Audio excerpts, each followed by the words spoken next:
prevented Tactical Marine from getting the gank there. So maybe next time he can have a little think about his timing, and if he's got enough time to make it to that cliff and flash over, that is always the best option. One of the best things about Flash is the ability to flash over cliffs. Some people find it a bit irritating. I actually personally like the kind of game mechanic, you know. Riot is on about actually removing Flash from the game. That'd be kind of a sad thing for me. I hope they at least replace it with a kind of initiation item like they do in Han. They have the that's not actually the game name, the item name. What is it called? The thingy-mabob, the flash, oh god, I should play more Han.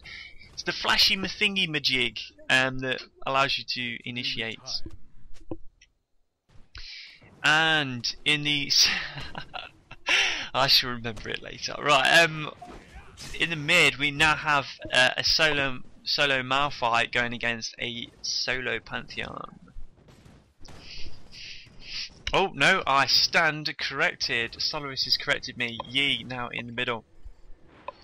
Now IB Plundering is going to take down this tower.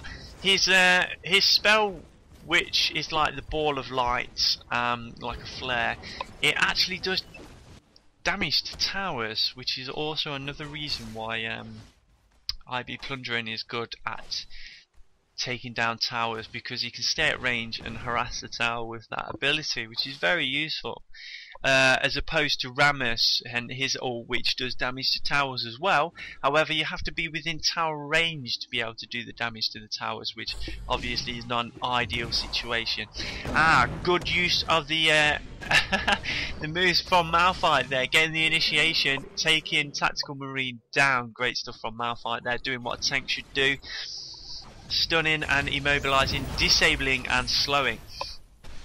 IB Plundering in a bit of a trouble. Alpha strike from Solaris. Solaris takes down IB Plundering. I don't know if Solaris had his double strike there. He did take the last chunk of health down very quickly.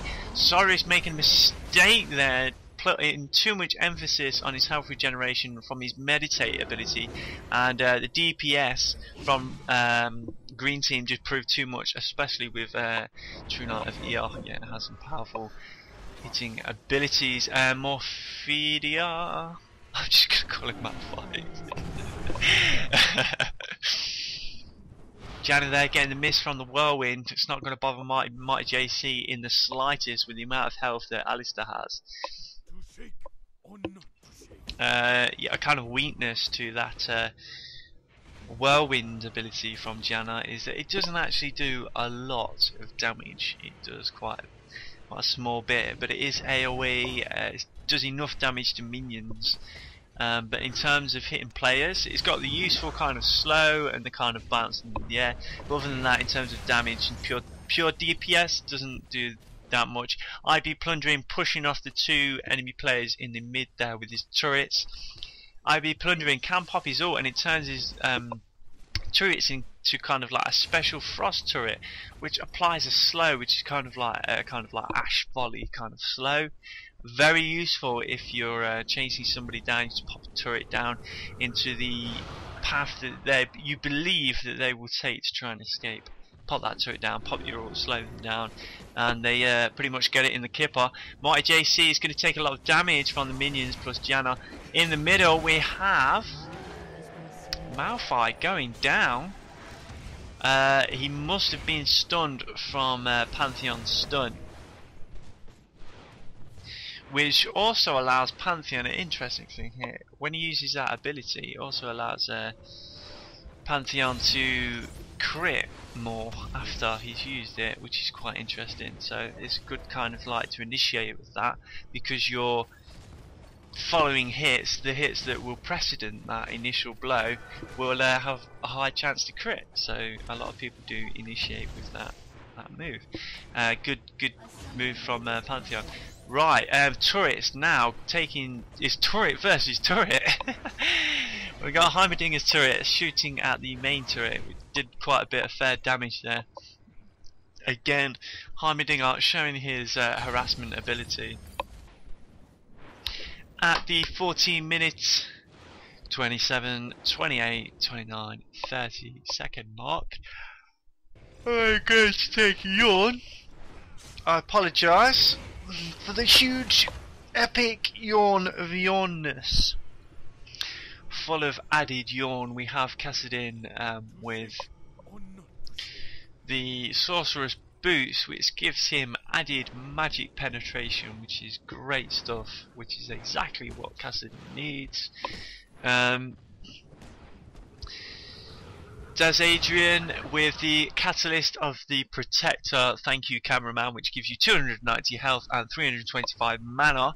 It also regenerate, well it doesn't regenerate, it like gives you health when you level up, which is a very useful item to get early game because you do a lot of leveling up in the early game, and when you do you get like an extra bit of health and you get an extra bit of mana to keep you laning and harassing the enemy.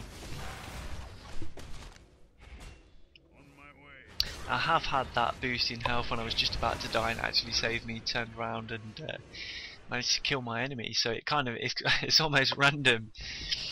Well no, it's not random, but if you can time it so you go into a battle just before you level up, then if someone dies you can you get that regen of mana and health, which is quite useful if you're going to get the maximum out of that ally. And it's not a little bit of health either, you get quite a fair bit of health boost from that item.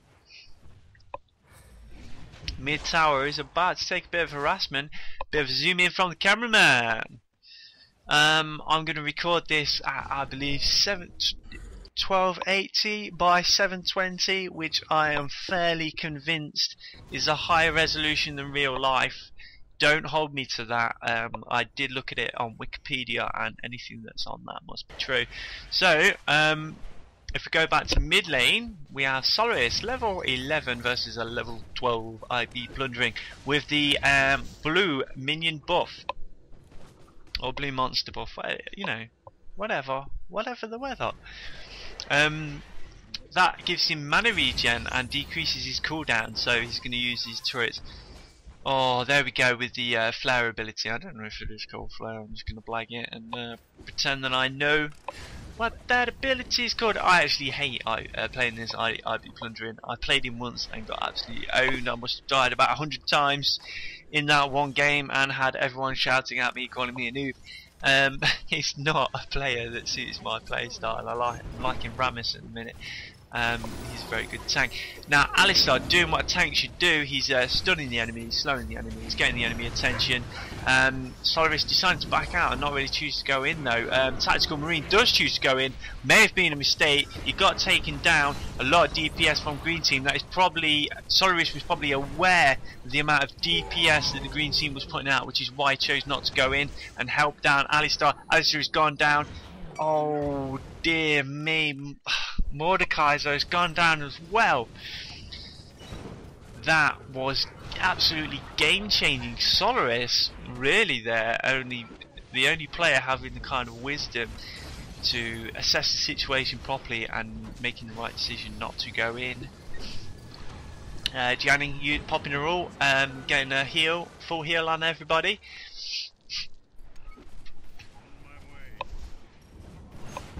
That was game changing. Solaris pretty much out of mana. He's not going to be able to do much, if anything. If he goes in, he's not going to be able to alpha strike, which means he's going to get focused and he won't be able to do anything about it. And we all know that Yi goes down very fast. Solaris TPing back. We have True Knight of Ear taking down Pantheon with his Rift Walk, was it?